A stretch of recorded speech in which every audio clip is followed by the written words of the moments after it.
Je voulais vous parler de mon confinement, mais là, je surveille mon téléphone parce que j'attends un appel de M. Macron, puisque Patrick Sébastien, Hanouna, Bouba et Ribéry sont intervenus auprès de lui pour qu'il m'appelle, et je voudrais lui parler de la réouverture des théâtres. Ah oui. Alors, j'ai fait porter déjà trois lettres, mais en vain. Elles étaient, Madame dit, l'un de ces 14 290 conseillers à la communication.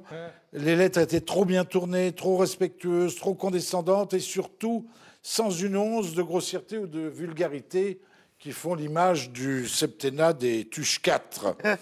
Alors, prêcher pour qu'on puisse réanimer le spectacle vivant, voilà la cause que je défends. Votre combat. Retrouver Molière, Michalik, Brecht et Deverdière. Hein, vous êtes joué, vous êtes jeune, Deverdière. Mais ça n'intéresse personne. Macron préfère les mecs qui vont boire justement des bières aux zingues et se raconter une histoire de lâcher de salope. Alors, quand Bigard jubile, moi, qu'est-ce que je fais? Je fais la tronche. Parce que Jean-Marie Bigard, vous l'avez vu, c'est un copain, Jean-Marie, il n'en revient pas, et il le dit, parlant du président, je lui ai chié sur la gueule, et il m'a appelé. C'est formidable. Imaginez la même scène avec De Gaulle. Il aurait fallu qu'il soit sur les épaules du général. Et d'où l'expression, j'en ai ras le képi. Alors bon, donc, vu qu'on est à une heure de grande écoute, je vais lire Bigard, mais on va biper quand même. Vous voulez que je fasse les bips? Voilà. Vous me faites un petit signe. Alors voici donc le texte de Bigard. Je lui... Bip! Sur la... Bip! Abondamment, comme un mec constipé qui n'aurait pas lâché la purée pendant des jours. Il manquait un bip, là, peut-être, non? Non, c'est pas... C'est vrai que la purée... toujours dans les pommes de terre. Purée, c'est belge. Je lui dis que j'en avais plein les... Bip! Deux bips, ça marche pas. Bip, bip. Bip, bip. Et plein le... Bip! Bip de la fermeture des bistrots, qui, s'il ne les ouvre pas, qu'il aille se faire... Bip. Biper, pardon. Car il y a suffisamment de... Bip. Bip. Bip, bip, bip, bip, bip, bip, bip. Voilà, il y a au moins... Il utilise 60 synonymes du mot tapette, hein. Autour de lui, pour lui foutre une grosse... Bip. Dans le... Bip. Fion. Alors bon... Alors, pendant ce temps-là, que fait Brigitte Macron, toute juste déconfinée? Eh bien, elle appelle Nabila, vous l'avez vu, elle appelle Nabila pour la remercier d'un don de 160 € à la Fondation. Alors, voilà ce à quoi prend le temps de répondre Macron en pleine crise économique et pandémique. Et on a, disons, à chacun son Trump. C'est à peu près ça. Hein, qui, alors que les USA passaient les 100 000 mises en terre hier... Trump s'amusait, lui, à faire 18 trous. Hein, ça fait peur, quand même. Alors, quand même, bonne consolation pour la culture, bonne nouvelle. Il y aura le 23 juin, notez-le, une nuit des Molières, mais sans public, comme d'habitude, donc. Hein. On apprend, d'après Macron, écoutant les conseils de Bigard sur les cafés et les restaurants. Pourquoi Bigard? On ne sait pas, c'est parce qu'il rappellera Guy Savoy pour les one-man shows. Monsieur Véran, ministre de la Santé, a appelé Doc Gynéco à propos de la gratuité de la pilule. N'importe quoi. Ah non, on est bien gouverné. Alors, pendant ce temps-là, Zorro a été mort de rire, puisqu'on a eu des histoires de masques sans arrêt. Il y a d'abord eu Sibeth, celle qui cause d'abord et qui pense après. Sibeth a dit « Moi, je ne porte pas de masque, car je ne sais pas l'utiliser ». C'est pas le même. C'est qu'elle a un tel melon qu'il n'y a pas de masque à sa taille. Alors, on connaissait Sibeth, mais on a découvert toute la famille. Ses sœurs, si sottes, si truffes, si nulles, si stupides, si débiles, si incultes. Dans la famille Coconne, je veux entendre les filles. Alors là, les filles, elles valent la sœur, elles valent la grande sœur. Elles ont dit, d'après Internet, je ne sais pas, je n'ai pas vérifié, mais pour éviter la maladie de Kawasaki, mieux vaut rouler en Honda. N'importe quoi. Je suis pour un déconfinement scolaire progressif. Les jours pairs, les élèves, les jours impairs, les profs. Pas mal, hein? C'est pas mal. Ça. Pour éviter une nouvelle vague, éviter les films de Truffaut, Godard, Chabrol et les autres. Mal. Hein, mal, par exemple. Oui. Louis. En vacances à la mer, baignez-vous après avoir changé l'eau. Ah non, mais c'est pas mal, ça. Et 100 km à vol d'oiseau, ça dépend de quel oiseau on parle. Ah oui. Et c'est vrai, parce que mon petit oiseau, il n'arrive plus. Je ne ferai pas sans bande dessus. Ah, il ne peut plus faire 100 km aujourd'hui.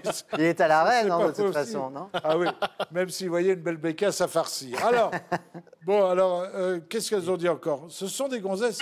Elle a dit, après la crise, il va falloir remonter la descente. C'est pas mal, ça. Pas mal, c'est pas mal. Johnny avec les pendules à leur place. Hein. Oui, Alors, avec ces gonzesses, c'est couscous royal tous les jours, des boulettes, encore des boulettes, toujours des boulettes. Pendant ce temps-là, Mme Buzyn, ministre, vous voyez qui c'est, Mme Buzyn? Oui. L'ancienne ministre de la Santé, candidate à la mairie de Paris. Collabo chinoise, candidate à la mairie de Paris et portée disparue. Elle a dit, porter un masque, ça ne sert à rien. Édouard Philippe, l'homme qui se fait blanchir la barbe pour vous faire croire au Père Noël, a dit personne n'a besoin de masque. Salomon, le professeur Borgnol.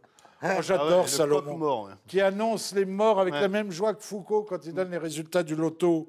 Oh, alors là, il est formidable.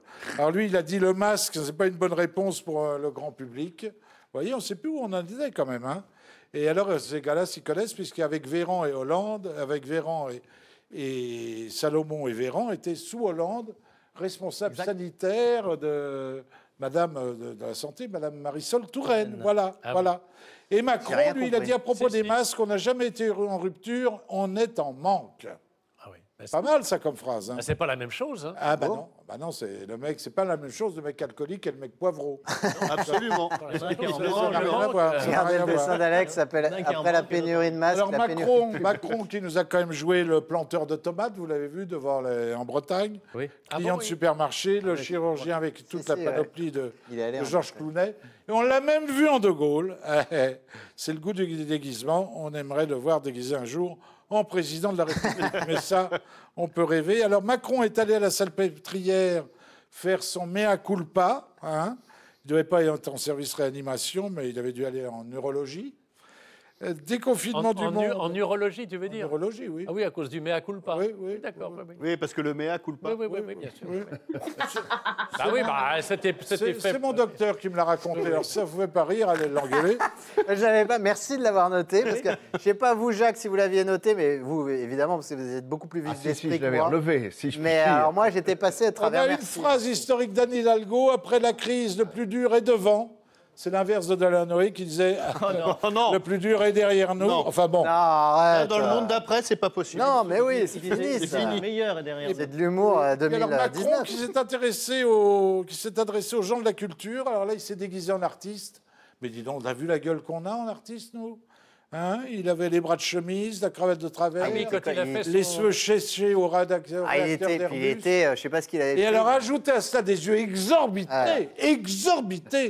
à se demander avec quoi Brigitte fourrait les chocolats d'Amiens. Non, mais on ne sait pas ce qu'il y avait dans les crottes. Hein. Alors. Oh mon Dieu. J'ai l'image avec ces petits. Alors, il nous a demandé de chevaucher le tigre pour le domestiquer. Ah non, j'ai pas entendu ça. J'ai pas tout suivi parce que je me suis à chaque fois que Macron prend la parole, chevaucher le tigre. Mais ça veut rien dire. Enfourcher. Pour le domestiquer. On chevauche pas un tigre. Enfourcher. Enfourcher. Oui, c'est pareil. Pareil. Et puis, il a demandé de descendre dans la cale pour, comme Robinson, chercher le jambon et le fromage. Uniquement le vendredi, alors. Oui, le vendredi, voilà. Il a dû croire que Robinson s'était échoué sur les îles Sandwich. Alors, sinon, la députée, après je termine, hein. La députée Avia, la députée en marche, Madame Avia. Elle a une compagnie Elle d'aviation. porte bien son nom, elle est gaulée comme une pompe à essence. Non, arrêtez. Et ne distribuant que du sans-plomb. Alors...